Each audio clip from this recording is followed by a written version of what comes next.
benefit packages and rewards are pretty good incentives for keeping good employees and obtaining good employees. It also gives the company a good reputation when they provide good benefits and take care of their workers. It also attracts better talent. I saw a statistic not too long ago that said 68% of employees would pick a company that offers a good benefit package over one that just offers a good compensation without the benefit package. I thought this was an important stat, especially now with the great resignation in the backdrop of the news these days. I think it's important. A lot of people look for a good work-life balance, and employers, some of them are very innovative with what they offer, and then there are some that are pretty cheap. Some offer, like I've seen, as low as 2-week vacations, which is very it seems old school nowadays, but some still do it. I wouldn't go anywhere that only offered 2 weeks vacation. You know what? I'd like the European employees, people who work in Europe, to chime in. I hear there's a 6-week vacation packages in Europe. I hear 6 week is a standard. I'd like to know what different countries in Europe offer as far as employers. I think everyone should get 6 weeks. In North America, usually I hear like 3 weeks. I had a good package with one employer before. I had 3 weeks, and I negotiated 3 weeks, 5 sick days, and 5 personal days. And I worked so much, like the first couple of years, I always rolled some vacation days over, so I could get up to a month at a time at once. It was a good package. Also, though, the reward packages had a catch. I noticed. A couple of people noticed. When you did well and got a reward, or a bonus, they taxed the bonus and the tax the reward. This kind of it's an incentive, but after you find out it's taxed, that kind of messes with your initiative or your motivation in a way, because you're thinking, okay, yeah, I work hard for myself. Okay, yeah, I'm probably gonna get this reward, but then they're gonna tax it. That was pretty disappointing. But to be fair, I was happy with my vacation and sick days. But that reward package, that was that kind of made us play the game differently.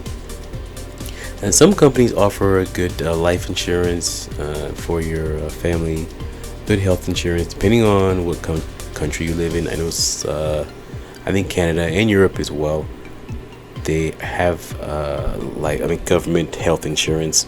So I think that's a lower expense in a way for corporations operating in certain countries. I think it's a benefit for all companies in a way if the country offers basic healthcare. It seems to be a hot button issue stateside for some reason. I think Canada also has government funded healthcare. I think a good hybrid model would help save money and provide employees, would encourage companies to provide a good benefit package. I think now benefit packages and perks are more important than in the past. You have a lot of employees that they prefer to work from home or the hybrid model. A lot of them feel like they can get more done. Some people don't like all the meetings. I'm not one for too many meetings. It's good to have a meeting so everyone can be on the same page and to see what your next objectives are. But when there are meetings all day, that kind of gets in the way of work for me. So that's one, I don't know, that's kind of a drawback for me. When there's too many meetings, I don't know if you can negotiate something like that. But that's just something I've thought about. But yeah, there are other perks like working from home, rewards with the gym, reimbursement of your internet, reimbursement of your gym for your health. This would lower your life insurance costs, I think. But I think it depends on who you work for. Sometimes the life insurance as well can be pretty cheap. Especially the younger you are, the healthier you are. If you go to a gym, that counts towards lower premium for your life insurance costs. And I think healthcare for your health benefits as well. If they cover medicine or medical or certain procedures.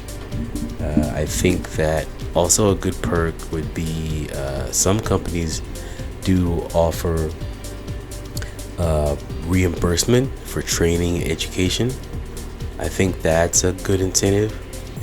It depends. Some don't offer much, but then again, it depends on the company's budget, right? I appreciate the smaller companies that do try to offer some type of tuition reimbursement, contributing to the employee or the employee's family. I also can appreciate a good training program or online courses. Some employers partner with schools or educational institutions and they offer like a training package or a, what do they call it?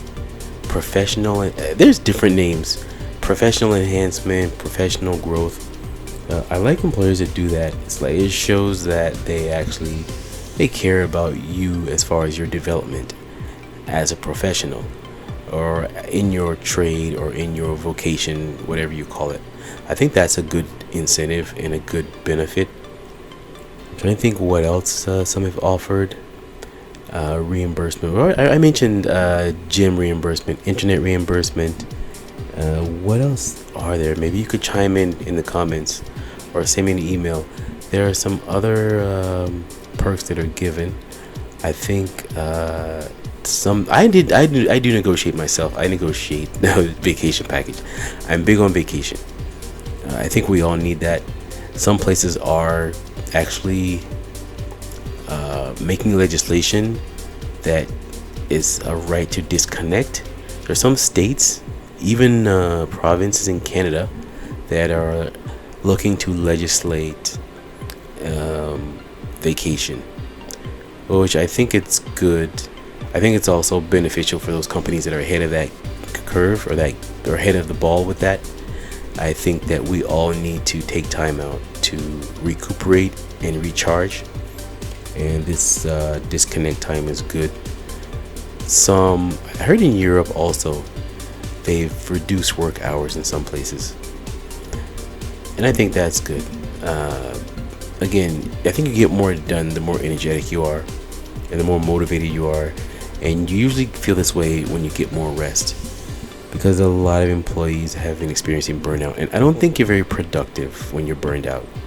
Also, it kind of a lot of mistakes can be made. I don't know why we had this like culture of just overworking, and is it really productive? Or I always wondered, is it really productive? Like you work hard and then after your 8 hours, like how much more productive are you in overtime? I need to look that up. Are there any stats for that? Maybe somebody can make a comment. I know somebody will correct or somebody will provide information. Feel free to make a comment or send me an email. Please don't forget to like and subscribe.